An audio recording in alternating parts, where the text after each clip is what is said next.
Hello, nandito naman po ang Efren Collection. Ibabahagi ko sa inyo itong 50 piastres ng Egypt. Ayan po, nakikita nyo naman, Central Bank of Egypt. 50 piastres, 2 piraso po yan. Alam nyo naman po ang kasaysayan ng Egypt. Dito nagsimula si Moses. Ayan po.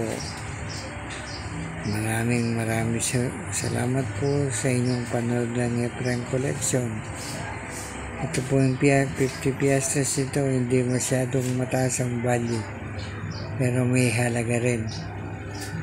Ito po, ulit ko po, 50 piastres of Egypt. Maraming salamat po sa inyong panood ng Efren Collection. Thank you very much po ulit. Maraming pong salamat. Efren Collection po muli.